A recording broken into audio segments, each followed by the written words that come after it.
Assalamualaikum warahmatullahi wabarakatuh. Perkenalkan, nama saya Arfiana Aprilia Hakim dari kelas MN23M. Di sini saya akan mempresentasikan tentang mitigasi risiko. Yang pertama ada pendahuluan. Di era modern yang penuh dengan ketidakpastian, mitigasi risiko menjadi kebutuhan penting bagi setiap perusahaan. Perubahan lingkungan bisnis yang cepat, fluktuasi ekonomi, hingga faktor internal seperti kesalahan operasional dapat menimbulkan risiko yang mengancam keberlangsungan bisnis. Oleh karena itu, perusahaan harus memiliki sistem mitigasi risiko yang kuat, konkret, dan matang agar mampu menghadapi tantangan dari berbagai aspek seperti keuangan, operasional hukum, dan lingkungan. Selanjutnya, slide kedua ada pengertian mitigasi risiko. Mitigasi risiko merupakan suatu pendekatan atau serangkaian tindakan untuk mengidentifikasi, menilai, mengurangi, dan mengelola potensi risiko yang mungkin terjadi. Tujuannya adalah untuk membantu perusahaan meminimalkan dampak negatif risiko tersebut sehingga kegiatan operasional dapat berjalan dengan stabil dan efisien. Selanjutnya ada tujuan mitigasi risiko. Tujuan utama mitigasi risiko adalah untuk mengurangi kemungkinan terjadinya risiko dan dampaknya terhadap perusahaan. Melalui penerapan mitigasi risiko, perusahaan dapat meningkatkan keamanan karyawan, pelanggan, serta aset bisnis. Selain itu, mitigasi risiko juga berfungsi untuk meningkatkan kualitas produk dan layanan dengan meminimalkan potensi gangguan pada proses produksi. Dari sisi efisien, mitigasi risiko dapat membantu mengoptimalkan produktivitas serta menekan biaya operasional yang tidak perlu. Selanjutnya ada jenis-jenis mitigasi risiko. Yang pertama ada risk avoidance atau penghindaran risiko, yaitu strategi dengan cara menghindari aktivitas bisnis yang berpotensi menimbulkan risiko tingkat. Yang kedua ada risk transfer atau pengalihan risiko. Dilakukan dengan memindahkan tanggung jawab risiko kepada pihak lain, misalnya melalui asuransi atau kontrak kerjasama. Yang ketiga ada risk sharing atau berbagi risiko. Dilakukan melalui kolaborasi dengan mitra bisnis atau pihak lain agar beban risiko dapat ditanggung bersama. Selanjutnya yang keempat ada risk reduction atau pengurangan risiko, yaitu upaya menurunkan kemungkinan dan dampak risiko melalui peningkatan keamanan, pelatihan karyawan, atau perbaikan teknologi. Yang terakhir ada risk acceptance atau penerimaan risiko, yaitu keputusan untuk menerima risiko dengan mempertimbangkan bahwa biaya mitigasi terlalu tinggi dibandingkan kemungkinan dampaknya. Selanjutnya ada perencanaan mitigasi risiko. Perencanaan mitigasi risiko adalah proses sistematis untuk mengidentifikasi, menilai, dan mengelola risiko yang dapat mempengaruhi kesuksesan proyek atau bisnis.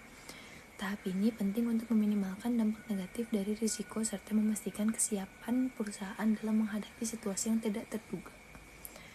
Proses perencanaan mitigasi risiko biasanya meliputi 5 tahap utama, yaitu identifikasi risiko, penilaian risiko, pengembangan strategi mitigasi, implementasi rencana mitigasi, serta pemantauan dan evaluasi. Selanjutnya ada identifikasi risiko. Tahap pertama dalam mitigasi risiko adalah mengidentifikasi berbagai potensi risiko yang dapat mengganggu pencapaian tujuan organisasi. Proses ini mencakup analisis terhadap risiko keuangan, operasional, kepatuhan, maupun reputasi.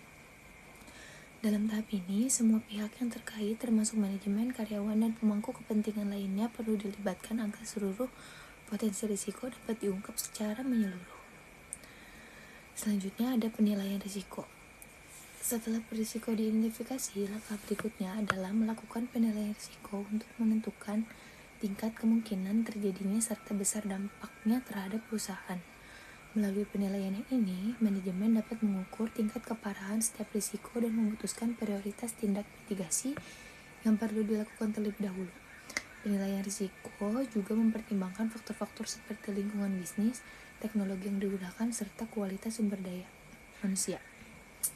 Selanjutnya ada pengembangan strategi mitigasi. Tahap selanjutnya adalah merancang strategi mitigasi berdasarkan hasil penilaian risiko. Strategi ini dapat berupa tindakan pencegahan atau preventif untuk menghindari terjadinya risiko seperti pemeriksaan rutin dan perawatan sistem, atau tindakan responsif atau korektif. Untuk menangani risiko yang sudah terjadi dalam pengembangan strategi, perusahaan perlu mempertimbangkan sumber daya yang terjadi seperti waktu, anggaran, dan tenaga kerja agar strategi yang dibuat dapat dijalankan dengan efektif. Implementasi rencana mitigasi. Implementasi merupakan tahap penerapan strategi mitigasi yang telah disusun. Pada tahap ini diperlukan koordinasi yang baik antar tim dan komunikasi yang jelas antar semua pihak yang terlibat. Serta pelaksanaan pemantauan risiko harus dilakukan secara berkelanjutan untuk memastikan strategi yang diterapkan benar-benar efektif dalam mengurangi risiko. Jika muncul risiko baru, maka perusahaan perlu segera menyesuaikan atau memperbarui rencana mitigasi yang ada. Selanjutnya ada pemantauan dan evaluasi. Tahap terakhir dalam proses mitigasi risiko adalah pemantauan dan evaluasi. Tahap ini bertujuan untuk memastikan bahwa strategi mitigasi yang diterapkan tetap efektif dan risiko tetap terkendali. Evaluasi dilakukan secara berkala untuk menilai sejauh mana tindakan mitigasi mampu menurunkan risiko, serta mengidentifikasi area yang masih perlu perbaikan. Hasil dari proses ini akan menjadi bahan pembelajaran bagi organisasi untuk meningkatkan strategi mitigasi di masa depan. Selanjutnya ada kesimpulan. Mitigasi risiko merupakan bagian penting dalam manajemen bisnis yang bertujuan untuk menjaga keberlangsungan dan stabilitas perusahaan di tengah ketidakpastian. Dengan melakukan identifikasi, penilaian, serta pengelolaan risiko secara sistematis, perusahaan dapat meminimalkan kerugian, meningkatkan efisien, serta memperkuat daya saing. Oleh karena itu, setiap organisasi perlu menjadikan mitigasi risiko sebagai prioritas utama dalam setiap kegiatan maupun proyek yang dijalankan agar dapat bertahan dan tumbuh secara berkelanjutan. Sekian presentasi yang dapat saya sampaikan. Mohon maaf bila ada kesalahan. Wassalamualaikum warahmatullahi wabarakatuh.